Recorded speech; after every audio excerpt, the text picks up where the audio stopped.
O Lord, how many are my foes? Many are rising against me. Many are saying of my soul, there is no salvation for him in God.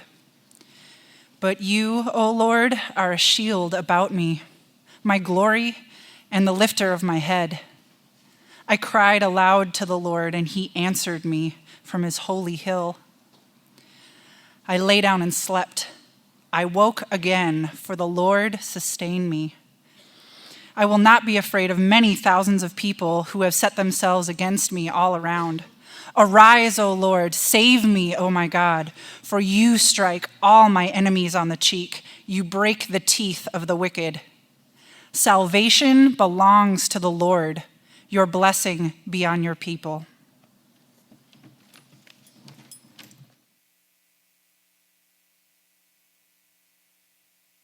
We are continuing in our, it's kind of our second week now of our 90-day series. We're doing our summer through the book of Psalms. So we're going to be camped out in this second to the longest book in the entire Bible for the rest of the summer, basically, three months. And remember, our purpose is much broader than just doing a teaching series in a book of the Bible, though that's cool, and we are committed to doing that.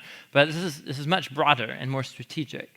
And so part of this is we want to invite the whole of the church to kind of on this journey of reinvigorating, or for some of us it might be just invigorating for the first time, our prayer lives.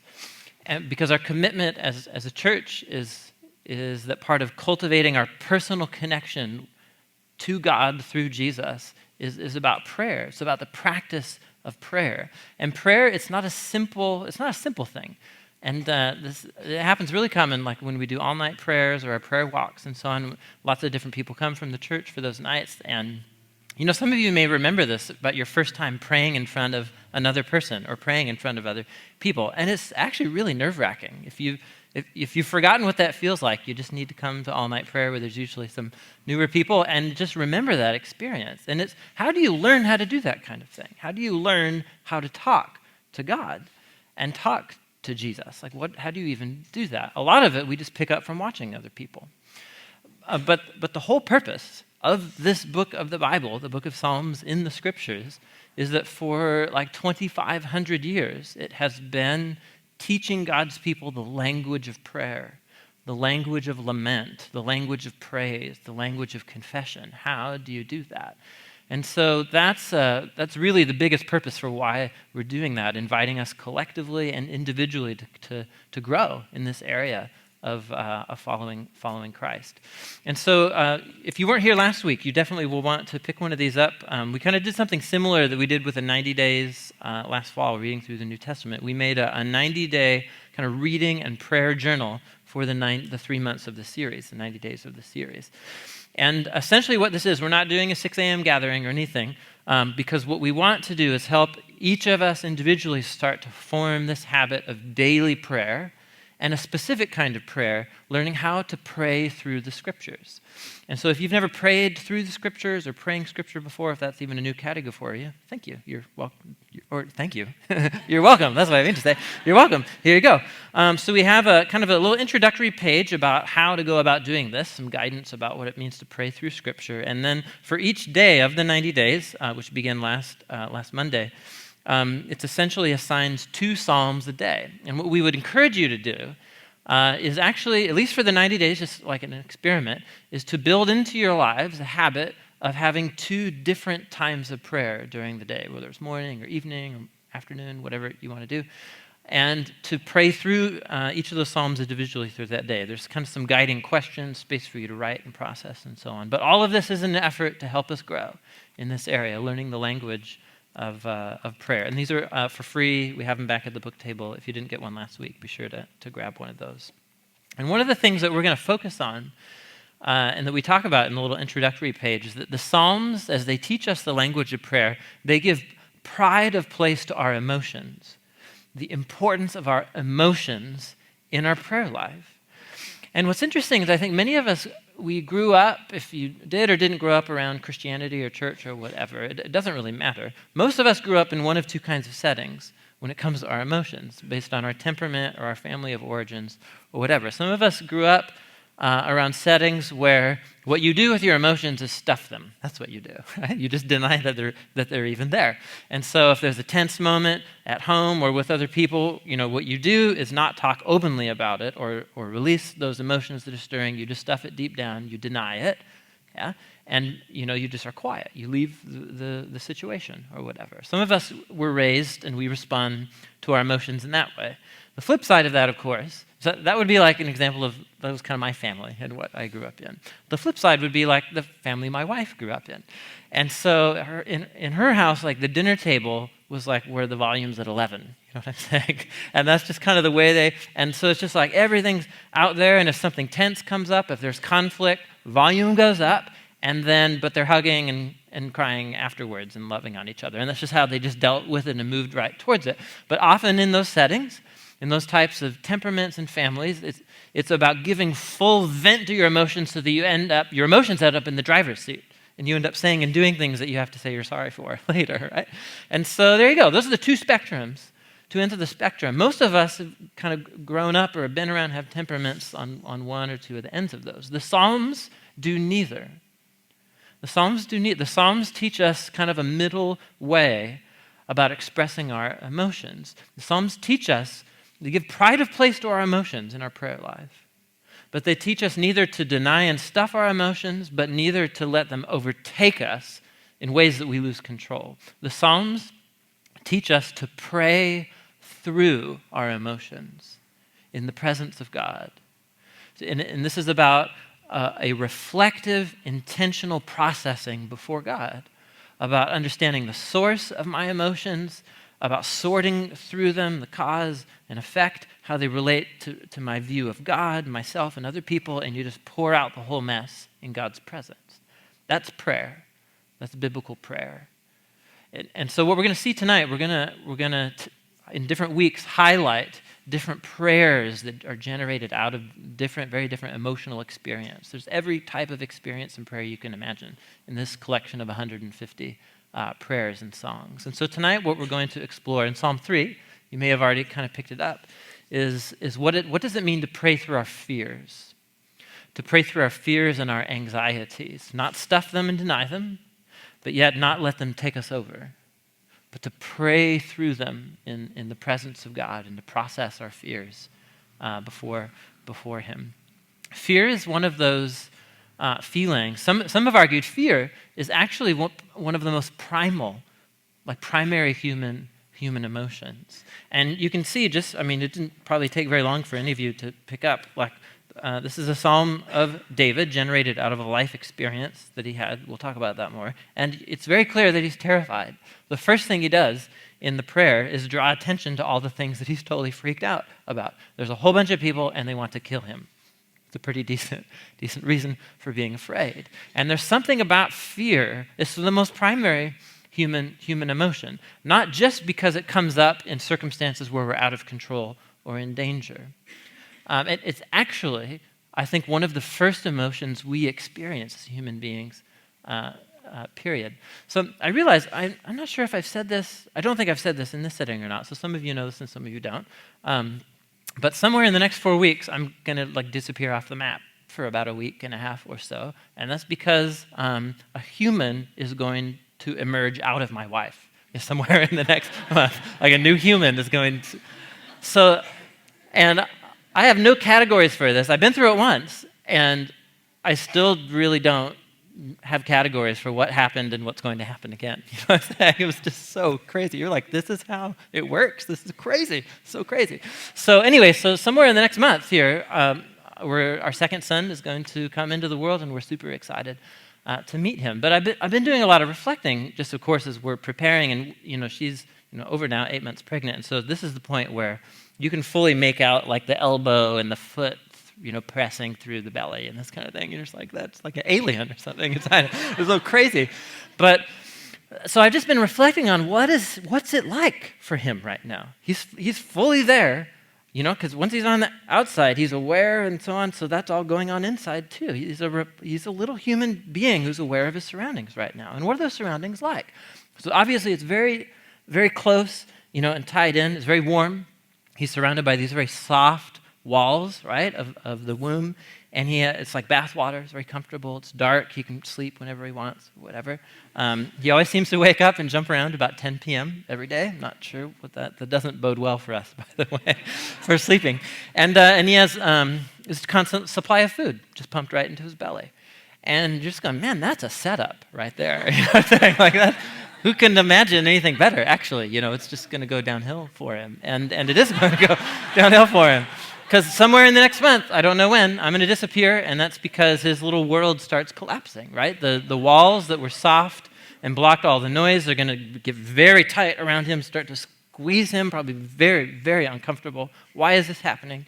He's going to be pushed out very, very slowly over a long period of time, but then in the space of just a little while, he's going to very quickly come out into this world. And just imagine, like, what's happening there? You know what I'm saying? Light, like there's going to have to, his throat's going to have to be cleared, and he's going to fill his lungs with what will seem like very cold, strange substance that we call air or whatever. And so maybe he's seen his own hands, but now there's going to be these huge, big hands handling him. And so, you know what I'm saying? And what's his first response going to be? Cry. And this is a cry of like reflective, what is happening to me right now? You know what I'm saying? Like, no, it's a primal cry of fear. Fear. The first emotion that every single one of us experienced in our first life experience is a cry of fear. The unknown, what's happening, am I safe? I don't like this. Danger, weird stuff's happening to me. I'm not in control. It's the very first emotion that we experience. And I suppose depending on how your life has gone, it could be the last emotion that you experience before your life ends. And dotted in between, of course, pretty much all the way. And so this is primary.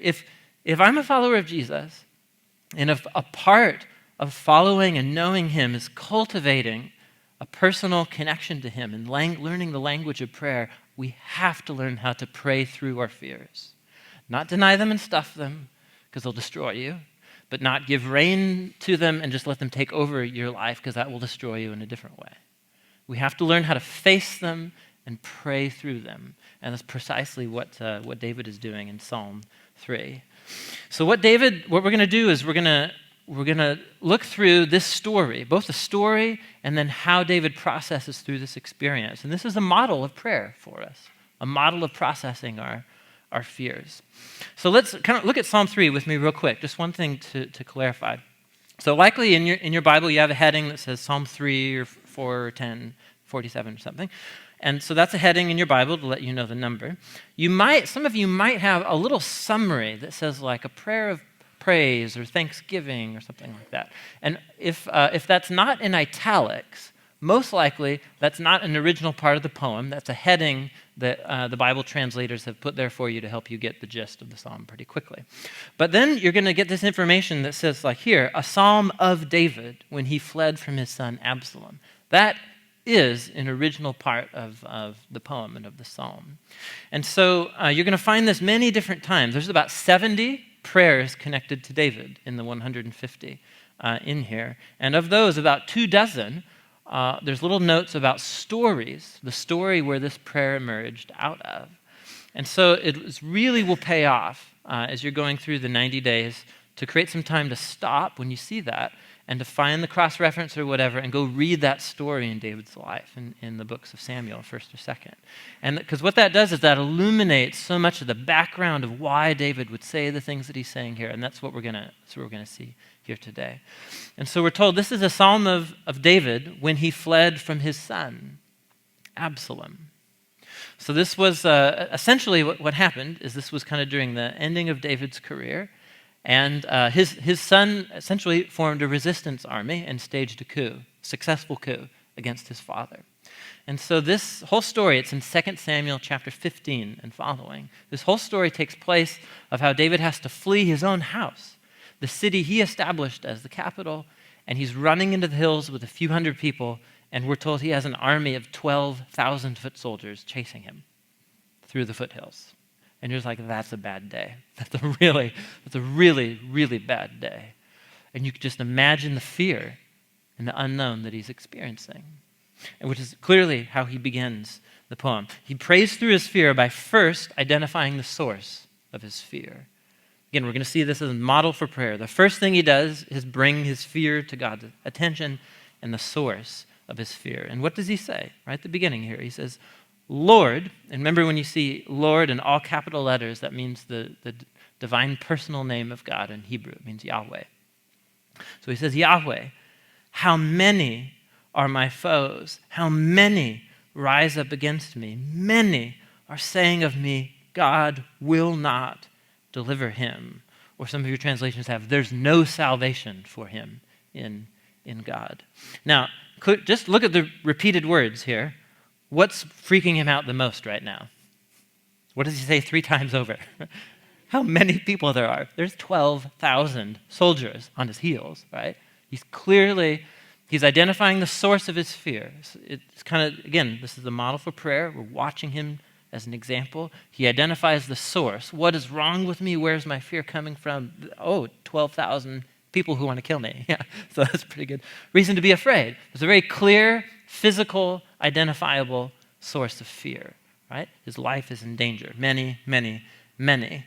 But there's two levels, his fear is two-sided here, right? It's a clear physical threat, 12,000 soldiers, but there's another layer to it, and it's in their propaganda, right? It's in the propaganda that Absalom and this army is spreading about David. And what are his enemies saying? They're saying, God's through with David. In other words, what they are saying is not that they don't believe in God. The enemies are not saying they don't think God delivers people in general. What they're saying is God is through with David. There is no more favor or salvation for David left in God anymore. And this is a very different kind of attack. This is not a physical attack on his life. This is an attack on David's identity and on David's sense of his very self and significance and his status. And so you have to, again, this is going to happen over and over again. It will really pay to just go back and read through the life of David as you go through and read the book of Psalms. So you have to remember, where did David come from? How did he arrive as a king that could even have such status that he has to be run out of town and rejected, and so on? And so some of you may remember the story. It's one of the more well-known stories in the Bible. He was a no-name shepherd boy. That's what he was, kind of the runt of the litter. And one of the most important prophets of Israel shows up at his dad's house and is like, Yahweh has told me that one of the great kings of Israel is going to emerge out of your house. And David's dad, Jesse, is like, oh yeah, I know, it's the firstborn. And it says he was ruddy. His first son was ruddy. You know what I'm saying? Who says that anymore? Ruddy. Which just means he was well-built and really attractive. And what is God's response to the well-built, attractive son? Yeah, sorry, not so much that guy. And so he goes all through the sons of Jesse, and so he's like, is there not anymore? And they're like, well, I have this little runt. He's like out in the field watching the sheep. And he's like, yeah, that guy. Right? Yeah, that guy. And so that's the story of David, right? Just out of sheer grace and generosity, God elevated him to the highest status in the land, right? And he's golden boy in the first part of his career. God protects him and blesses him from Saul. He comes into the kingship. Everything's going great. Everything's great. And there's this key moment, this turning moment in the life of David where you can see in his heart, he begins to take all of these gifts that God has given him, his status, the big family that he has, and something turns in his heart. He begins to take them for granted, and he sees those gifts as something now that he can use towards his self-advantage instead of using them as a chance to serve the people, right, that he's over. And so this takes the form of him seeing a woman that he wants. He forces himself on her. He gets her pregnant, and then he conspires to kill her husband, which he does successfully. And from that moment in the David story, his whole world just falls apart. His family falls apart. His kingdom falls apart. His life falls apart. And so what Absalom and the enemies are capitalizing on here, the propaganda they're spreading, is that God is through with David. He was God's chosen king, but not anymore. Look at him now. He's fleeing. Look at this exalted king. He's fleeing for his life from his own son into the woods. Right? And so what's being threatened here is not his life, although that is happening too. It's his identity. Who is David now if he's not a successful king and father, and he's none of those things anymore? See, that's what they're calling into question. And I just want to camp out here because I think this is really, he begins praying through his fear by identifying the source of his fears. And there's a very clear source. There's people chasing him, want to kill him. But then there's this thing. All of a sudden, his very sense of his own value and identity and status is in danger and wrapped up here. And there's two layers to this, and I want to camp out on this because I think this is really an important process of praying through our fears. One of the I think most significant kind of steps forward in psychology, the study of psychology in the 20th century, was in the study of fear, and learning that human fear is actually a really complex experience, and there are different sources and kinds of human fear and so on. And the most common one, the kind of distinction in language to talk about fear, it was given to us by a guy whose name is Rollo, which is just awesome in and of itself that his name's Rollo, right? But his name's Rollo May. You guys heard of Rollo May before? If you took anything about psychology in school or anything, you will have learned about Rollo May. First of all, you'll notice that 1967 was his book. Look at him. You know what I'm saying? Isn't he the part, of like the 1960s psychologist? He's missing a beard, but that's, they usually wore turtlenecks. Anyhow, so this is Rollo May. And he is responsible for the concept and the word of anxiety. That's just such a household word for us now in ways of talking. But he was the one who pioneered research in anxiety and that it's different from other types of fear. And he had a whole bunch of ideas that I think were not helpful, but he had a couple that I think were really important and were helpful. And it's this. He said fear is an instinctive response to a very clear and present danger. So fear is about when there's an identifiable source of danger or threat, and it's an instinct that turns on all your adrenal glands, right? And floods your body with adrenaline so that you get this burst of energy, this burst of clarity to respond and save your life. So whatever, drunk driver, you're walking on Division, drunk driver swerves onto the curb, headed right for you. Your glands are going to flood your body with adrenaline, and you're Superman or Superwoman, right? Whatever, you know these stories, right? And so all of a sudden, there's this incredible burst of strength. You're able to grab someone and jump out of the way or leap really far. These things, this is a very common story. So what happens? Fear. And so Rollo May said this is a positive, constructive emotion because it saves your life and when you're in danger. But he said there's all kinds of different types of fear. The most common and complex one is what he called anxiety.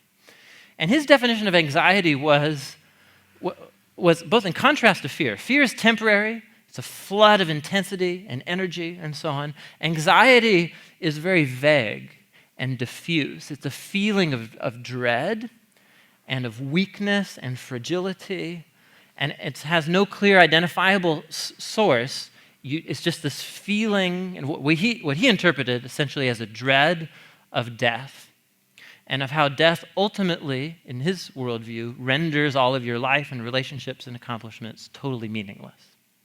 And not only that, he said anxiety is about the wear and tear of what he called 1,000 little deaths that we all die every year in just the disappointments and failures and hardships that hit our life and shatter our dreams. And so he said what's at stake with anxiety is not our physical well-being, it's our very sense of who we are, our identity, the idea that I'm a meaningful person and my story has meaning. All of that gets called into question through this perpetual, ongoing just sense of weakness and fragility. It's what he called anxiety. And so if fear is like a lightning storm that comes through and flashes and so on, and then it's gone, anxiety is like the June gloom that we're headed into here in Portland, So like the 3 to 4 weeks of just perpetual gray drizzle, 54 degrees, And it just never seems to go away, and it's like, is there any one cloud in the sky? No, it's just the whole thing's gray, That's anxiety. And I think that's this helpful kind of category for what David is getting at here. He has a clear, identifiable threat. 12,000 people want to kill me. But the propaganda of his enemies is eating away at his very sense of himself. His status as king, his status as father, it's all falling apart now. And who is he? What meaning does his life have if he's not king? Right? That's the whole way that his story took shape. Who is he if he's not a king? If God has now abandoned him? It causes fear and anxiety. And when fear and anxiety collide, it can destroy a human being. And so how does he pray through that? It's a very insightful identification of his fear. And so how does he pray through it in God's presence? He does it in the next few verses, and it's brilliant and it's very powerful. Look at verse 3. He says, "But you, Yahweh, you are a shield around me. You are my glory. You are the one who lifts my head high. I call out to Yahweh, and he answers me from his holy mountain." You can see the tone shifted right here. Something really profound just took place inside of this very fearful, anxious man. And it has to do, first of all, you see, he moves his attention from his circumstances onto God and onto God's character. It's part of how he processes through. Identify the source, but then he turns his just attention laser-like onto his God. And he speaks of God in these images here. And this is one of the challenging things about the Psalms is there's full of metaphors and images, and we kind of just read them and they sound like Bible-like images or whatever, and we move on. And so no, you got to stop. This poetry, you got to read it slowly.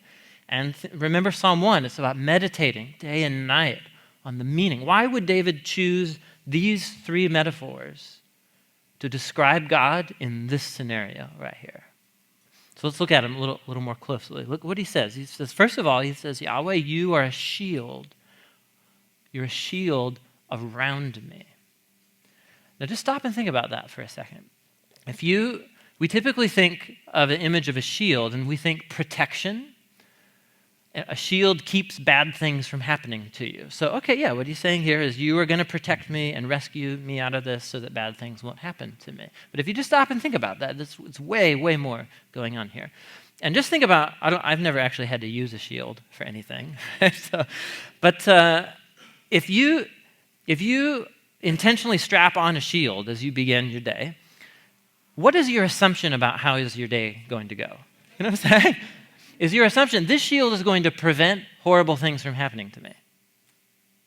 No, it's not why you put on a shield. Why do you put on a shield? Because you assume horrible things are going to happen to me, right? Or you're on your way to Mount Tabor. So you know what I'm talking about? With the wooden staves and swords, and they're up there. It was just like 2 weeks ago. I was walking up there, and they're wearing capes, and there's this whole castle and night scene and so on. Anyway, it's great. They were filming each other. Anyway, I love those guys. So okay. So either you're on your way to Mount Tabor. Sorry, that's silly. I'm trying to deflect from the seriousness of it. This is really profound. Why do you strap on a shield? A shield doesn't prevent bad things from happening to you. You put on a shield because you know bad things are coming. What a shield does is protect the most vital part of who you are from being totally annihilated when the bad things happen. Do you see the difference here?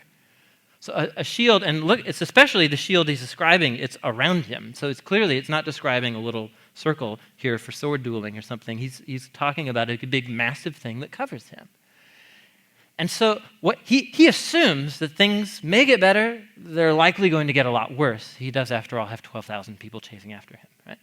So he assumes it's going to get worse, but yet he can say, in the same breath say, but you are a shield about me. In other words, Yahweh is not going to prevent bad things from happening, but Yahweh is going to be right there, so close to him, protecting the most vital part of who he is from being swept away in this horrible onslaught. So, and as you're going to see here, he reckons with the fact that he could die. But yet he can still say, Yahweh's my shield.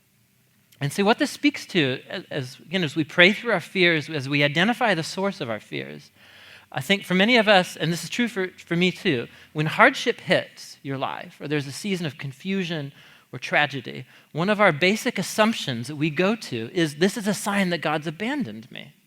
This is a sign that God's no longer present with me. And so you have to, as you pray through that, you have to dig underneath that and say, okay, what's my assumption there? My assumption there is that God's role in my life is to keep bad things from happening to me. Because if he really was good and if he really was powerful, he would never let anything bad happen to me so that I'm always content and happy. And you're welcome to believe in that God. I would just urge you to not connect that God to anything to do with the Bible. Right? So really, and I would say, let's just make this quick and easy. Just become an agnostic, right? Or an atheist. It'll just make the whole transition of being disappointed by God much quicker, because that God doesn't exist. And that's not the promise of this God. The promise is that when life in this broken world, broken by human sin, by the sin of other more mysterious dark powers that were at work, when horrible things happen, God's right there. What he's saying is essentially this season of tragedy might be the closest that he's ever felt God's presence before.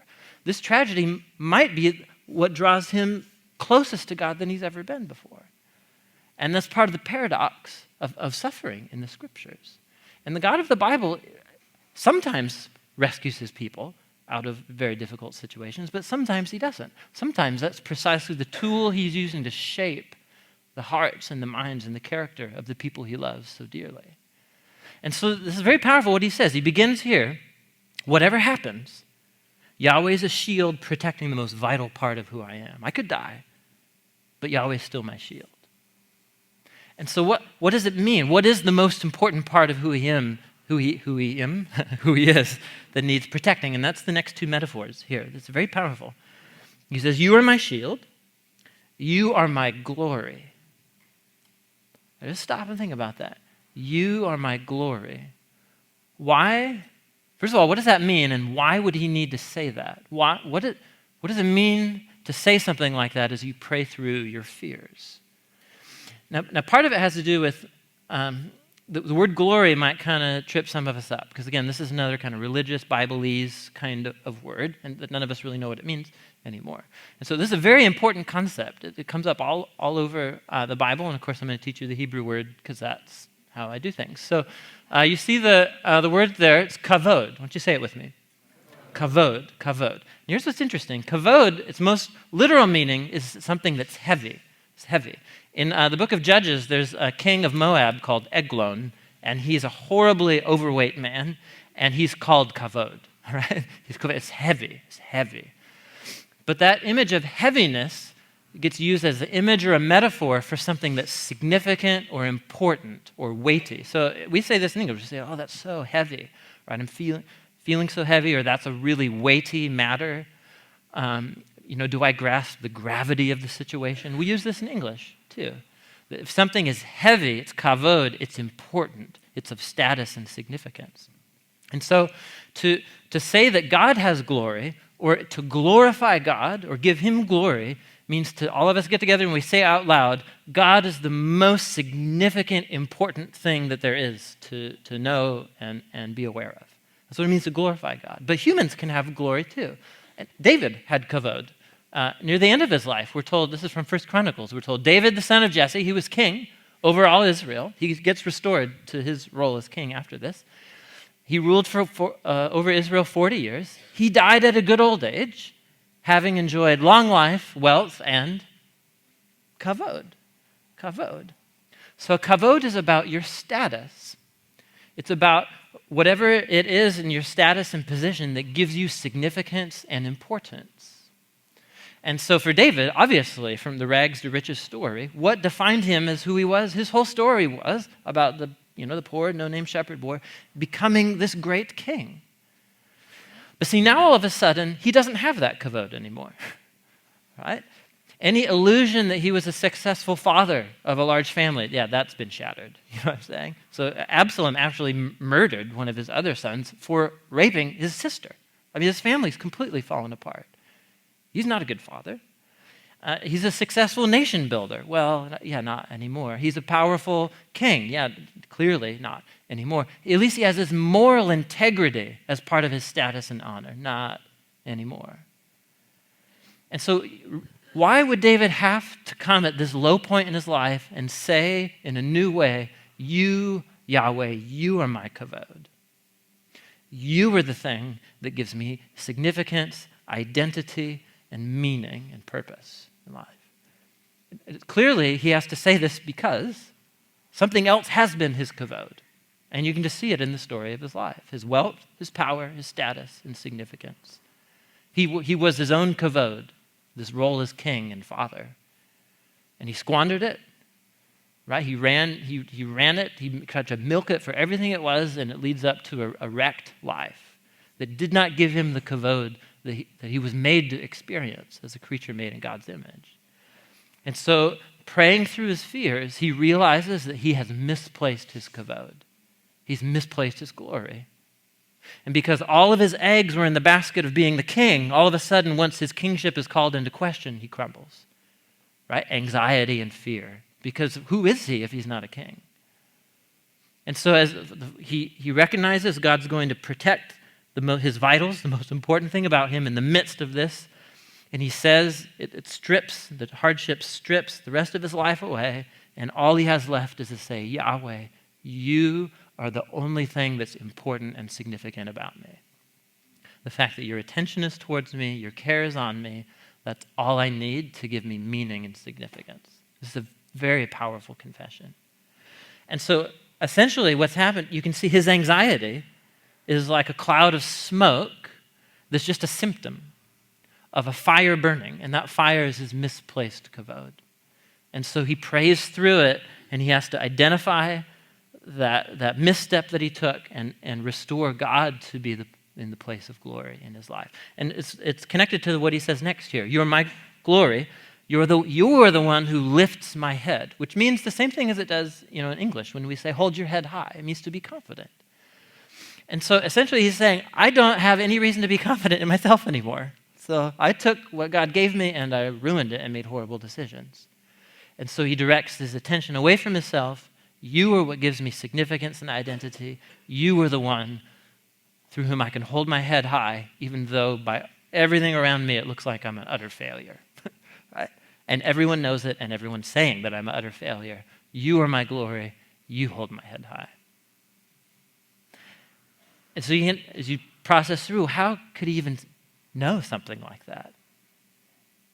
See, we might, again, your life's in shambles around you, we might see that as a sign of God's lack of favor, or that he's angry at you or something. And yes, David is working out the consequences of his stupid decisions, but he's really confident that God is with him and for him in that moment. How can he know that? Look at what he says next, verse 4. He says, I called out to Yahweh. He answered me from his holy mountain. I mean, I'm praying to you, and I know that you're answering me. I mean, he's just super confident.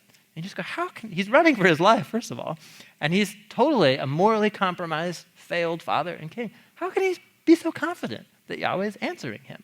And it has nothing to do with him. It has to do with where Yahweh is answering from, and where's that? He says his holy mountain, or some of your translations might have his holy hill. Do some of you have that? Holy hill. What's he talking about?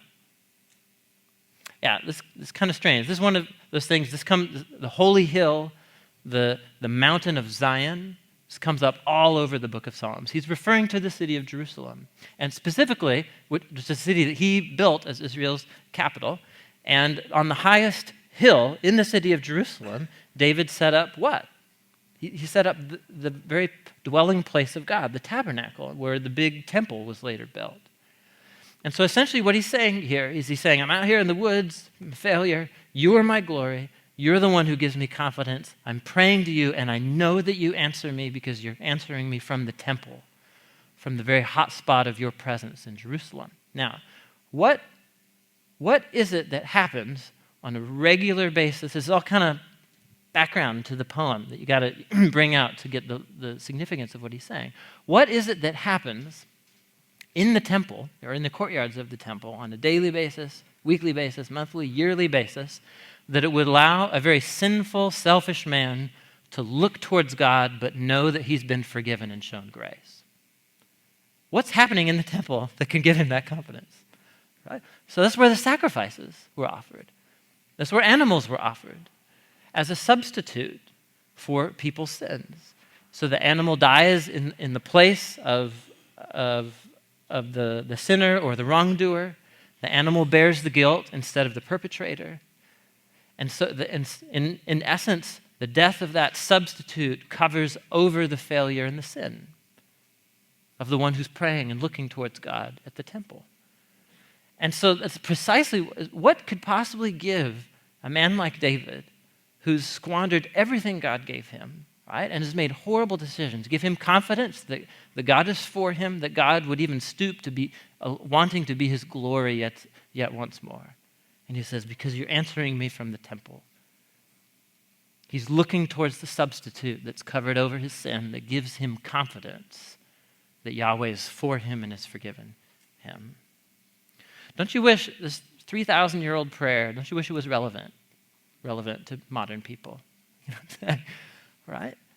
So we're standing on the other side of the cross as we read this poem. David's praying this prayer looking towards Jerusalem, looking towards the substitute, and he sees that Yahweh will answer him and be gracious to him because of what happens in the temple.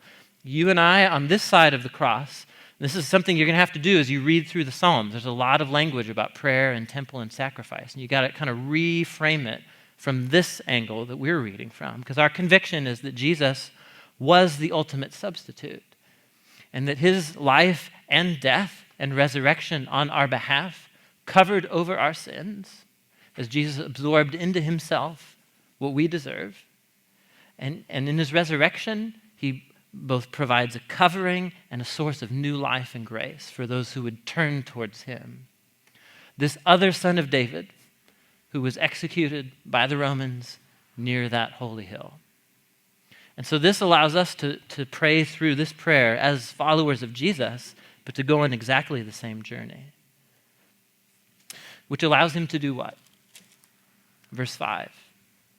He can finally get a good night's sleep. He's identified the source of his anxiety, of his fear. He's aligned his priorities again. He's looked to the substitute that's done for him what he couldn't do for himself, and now he knows he rests in God's mercy and grace. So he says, I lie down and sleep. I wake up again because it's Yahweh sustaining me. He's not going to engineer his future. He's not going to make how he feels about God or himself dependent on his plans turning out. It's just, it's in Yahweh's hands. And so look what he can say in verse 6. He says, even though 10,000 might assail me on every side, I will not be afraid. And we read that and we think, honestly, really? You know what I mean? 10,000 people surrounding you, spear through your chest, you're not afraid. But there you go. I mean, we're reading his prayer. Apparently, he's reached a place that many other, like the Apostle Paul, is able to reach, who lived a very difficult, horrible life precisely because of his commitment to Jesus. And every ounce of that hardship and suffering, he could see as yet one more act of God's grace to make him more dependent on Jesus. And he died for it. He died for that commitment. And you can only imagine, who knows what went through his mind in that last moment, but David apparently is of the conviction that even if a spear goes through his chest and he doesn't wake up tomorrow morning, he's not afraid anymore because he knows that Yahweh is his glory, that Yahweh's commitment to him, his love for him is stronger than death. And so it puts him in this place of perpetual peace, which doesn't cancel out his emotions. Look at verse 7. He says, arise, Yahweh, deliver me, my God. Strike all my enemies on the jaw. Break the teeth of the wicked. And some of us are kind of like, now, David, we mustn't speak like that about our enemies or whatever.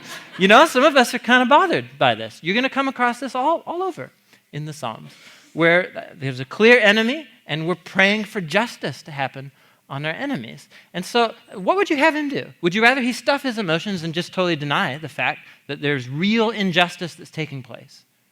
Would you rather him just totally give full vent to it like he did on one occasion in his life? And this is the story of Nabal and Abigail. He's so ticked off that somebody dishonors him. He's like, I'll have his head, And it's this he's this violent, vengeful man. He could go that route. Which route should he take?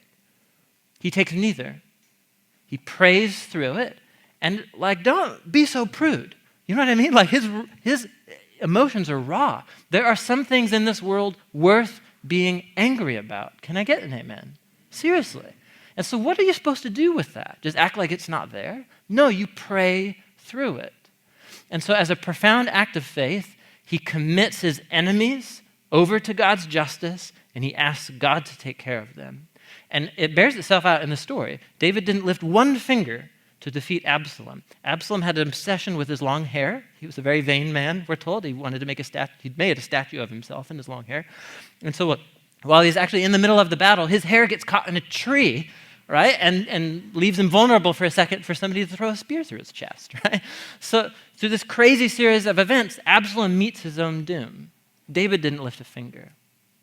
And so you could actually argue that it's David giving just full vent, not letting it control him, but just venting and processing his emotions before God that actually allowed him to cope with his anger and just hand it right over to God. And that's what's happening in these prayers. God can take your anger. You know what I'm saying? You don't have to be afraid of it. But don't let it take you over. But you don't need to stuff it either. You pray through it, which leads him, verse 8, to say this. If deliverance is going to come from anywhere, it's not from me. It's from Yahweh. From Yahweh comes deliverance. May your blessing be on your people. Dude, doesn't this prayer rock? This is so powerful. This is so profound. So, this is going to land in so many different ways with us. But as we kind of move into our time of singing and of prayer and of quietness, as we just recognize Jesus' presence here, I would just encourage you to think through what would it look like for you to take the same journey. How many of you have a very clear, identifiable source of fear in your life right now? It's a person, it's a situation. And what would it look like for you to identify that, to really dig to the root of what's freaking you out and what you're so afraid of, and actually come through this experience of turning to God's character, turning those circumstances over to God, turning that enemy over to God to find peace? How many of us know that gray cloud that's over our lives, right? And it's that sense of like, where is my life going? What's happening? Nothing's working. Who am I? What am I about? Is anxiety, that sense of dread. And some of us might need to do some real soul searching, because it could be that anxiety and fear comes from misplaced glory. So none of us is the tribal chieftain of a small nation state in the Middle East, okay? So obviously we don't have that problem to deal with, but we find our glory, which just means status and significance. We find it in all kinds of silly places if we just had eyes to see. We're trying to get our meaning and significance out of these, whatever it is. It's that relationship. You think that relationship is going to give you what you're looking for in life, finally make you validated and important. If I could just get that step in kind of my job search or career, and other much more superficial things about trying to attain a certain look or a certain edgy, ironic tone in all of your jokes or whatever. You know what I mean? Like, it's just, we build our sense of who we are on the silliest things and on the most meaningful good things too. And there will come a day, whether it's something like David's, as traumatic and horrible as David's, or whether it's simply our deathbed, where every person you built your sense of worth on won't be there. Or it may be the 1,000 little deaths that Rolome spoke about, of disappointment and hardship. And see those as opportunities to replace your glory in the right location. And some of us might need to pray that prayer tonight. And so wherever Psalm 3 meets you, whether we need to confess about misplaced glory, we need to find hope that Yahweh might not prevent bad things from happening to me, but he will protect the most vital, important part of me from being annihilated in the storm. Wherever you're at, Psalm 3 can say it to all of us in all our different life circumstances. So let me close in a word of prayer, and let's just ask Jesus to speak to us in the time that we have left.